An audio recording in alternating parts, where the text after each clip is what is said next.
जय हिंद दोस्तों, स्वागत है आप सबका एक बार फिर से आपके अपने यूट्यूब चैनल नॉलेज ग्रंथ में। जब भी हम इंडिया के इंडिपेंडेंस की बात करते हैं तो हमारे दिमाग में कुछ इंपॉर्टेंट नाम आ जाते हैं, जैसे भगत सिंह, सुखदेव, राजगुरु, महात्मा गांधी जी, आपका चंद्रशेखर आज़ाद जी, उसके अलावा आपका सरदार वल्लभ भाई पटेल जी। लेकिन कुछ ऐसे भी बेनाम नाम हैं जिनका इंडिया के स्वतंत्रता में उतना ही योगदान है जितना इन क्रांतिकारियों का। लेकिन वो या तो रीजनल हिस्ट्री में सीमित रह जाते हैं और या तो उनके बारे में हमें पता नहीं होता।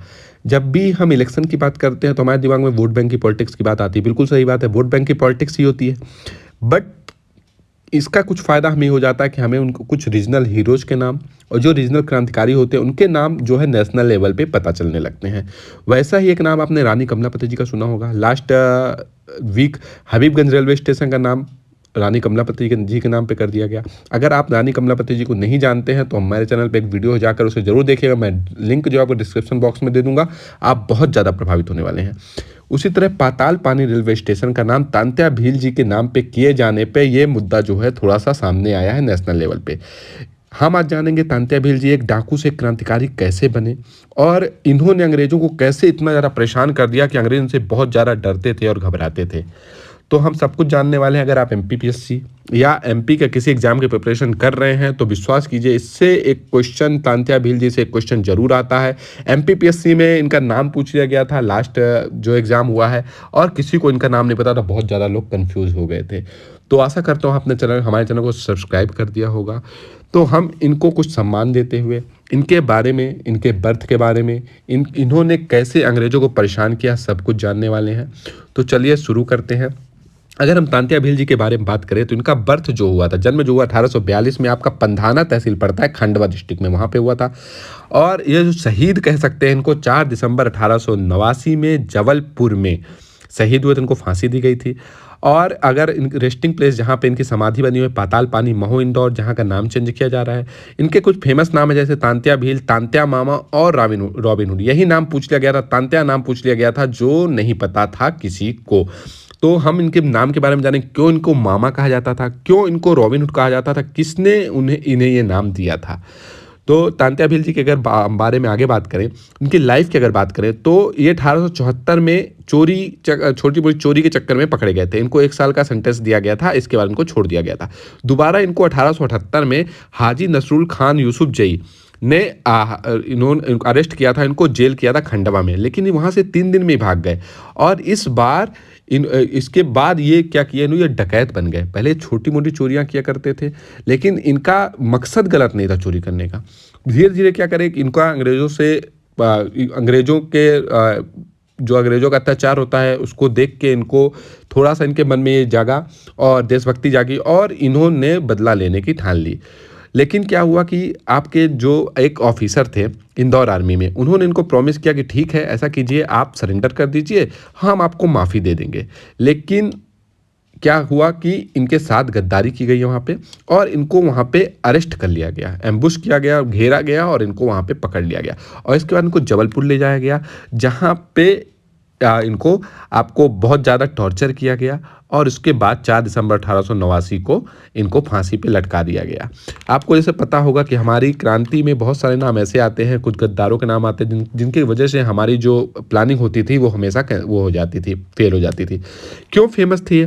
तांत्या भील जी इसलिए फेमस थे क्योंकि इन्होंने क्या किया, ब्रिटिश ट्रेजरी जो थी, ब्रिटिश लोगों के पास जो पैसा होता था, उनकी धन दौलत, उनको वो लूट लेते थे और गरीब लोगों में बांट देते थे। इसलिए ये बहुत ज़्यादा फेमस थे।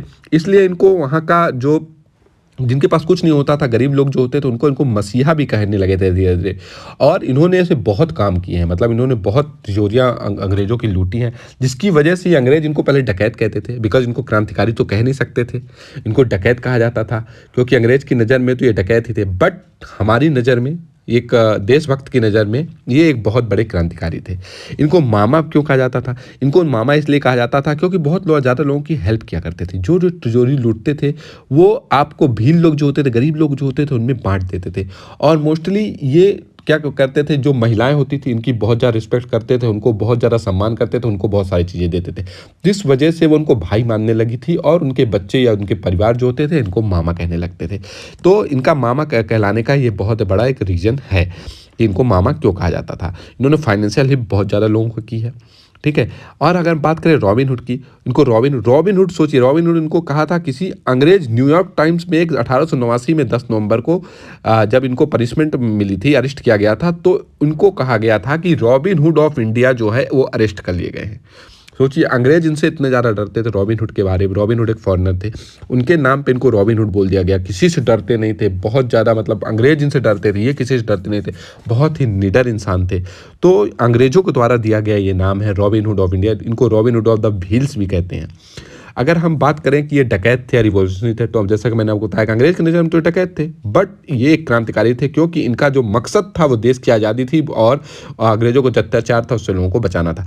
ये एक गोरिल्ला जो टेक्निक होती वारफेयर, उसमें बहुत ज़्यादा पारंगत थे। उसके अलावा एक बहुत अच्छे ग्रेट शूटर थे। धीरे धीरे इनका जो मेन वेपन था वो फलिया और दावा था, जो एक टाइप का तीर जैसा ही होता है, वैसा था। और इन्होंने धीरे धीरे गन चलाना भी सीख लिया था। मतलब इनके दिमाग पे अंग्रेजों से बदला लेने का इतना ज़्यादा खून सवार हो गया था कि वो अंग्रेजों को कैसे, तीर कमान से तो कर नहीं सकते, वो अंग्रेजों के पास गन होती थी। धीरे धीरे उन्होंने क्या किया कि लूटना शुरू कर दिया, उनकी गनें लूटी, उनके पैसे लूटे, और उसके बाद धीरे धीरे उन्होंने गन चलाना स्टार्ट कर दिया, जिससे कि वो अंग्रेजों से अपने बदले ले पाए।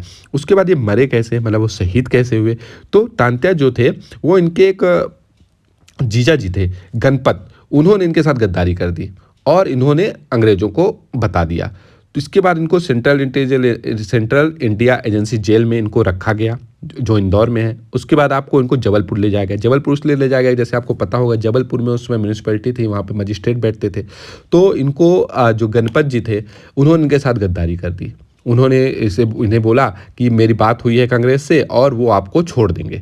तो ये इनके साथ चले गए, बट वहाँ पे इनको घेर के इनको पकड़ लिया गया। और जब पकड़ लिया गया, इनको जबलपुर ले जाया गया। वहाँ इनको साथ बहुत ज़्यादा टॉर्चर किया गया, बहुत ज़्यादा इनको मारा गया।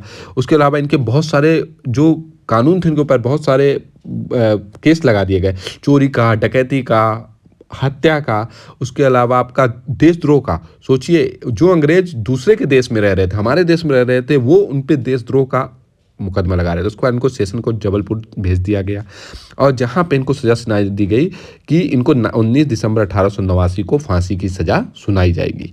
तो इसके बाद इनको जो बहुत दिन तक टॉर्चर किया गया, ठीक है।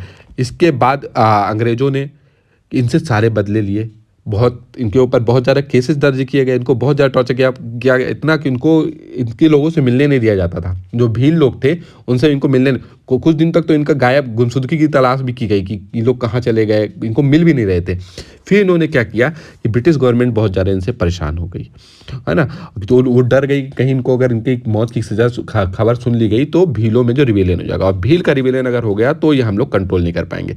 इसकी वजह से इन्होंने क्या किया कि इनकी जो बॉडी, जो हैंग करने के बाद इनकी बॉडी बची थी, उन्होंने इसको ट्रेन से ले जाके पाताल पानी रेलवे स्टेशन, जो आजकल खंडवा के पास पड़ता है, वहाँ पे इनको फेंक दिया गया। सोचिए इनके साथ कितना ज़्यादा अत्याचार किया गया। और अगर करंट न्यूज़ हम ये बात क्यों कर रहे हैं, तो बात इसलिए कर रहे हैं कि आपको जनसंपर्क एमपी की अगर न्यूज़ देखें तो पाताल पानी रेलवे स्टेशन का नाम तंत्या भील के स्टेशन के नाम पे होगा। इसके अलावा आपका भंवर कुआं चौराहा तंत्या भील इंदौर में जो स्थित है, और उसके अलावा MR10 बस स्टैंड का नाम भी तंत्या भील के नाम पे किया जा रहा है। तो मतलब हमें थोड़ा इनको रिस्पेक्ट देनी चाहिए, गवर्नमेंट को भी बिल्कुल रिस्पेक्ट देनी चाहिए। वोट बैंक की पॉलिटिक्स छोड़ के इनके लिए कुछ रियल में करना चाहिए, ठीक है। तो आशा करता हूँ आपको वीडियो पसंद आया होगा। अगर पसंद आया तो हमें कमेंट सेक्शन में ज़रूर बताएं, और हमारे चैनल को सब्सक्राइब करें, शेयर करें, और आपके अगर कुछ भी सजेशन है तो हमें कमेंट सेक्शन में ज़रूर बताएं। अगर आप किसी और टॉपिक पे वीडियो चाहते हैं जिसके बारे में आपको पता नहीं है, तो विश्वास कीजिए, नॉलेज ग्रंथ उस पर एक डिटेल्ड वीडियो लेके आएगा, जिसके बाद आपके सारे डाउट दूर हो जाएंगे। Thank you so much. God bless you all.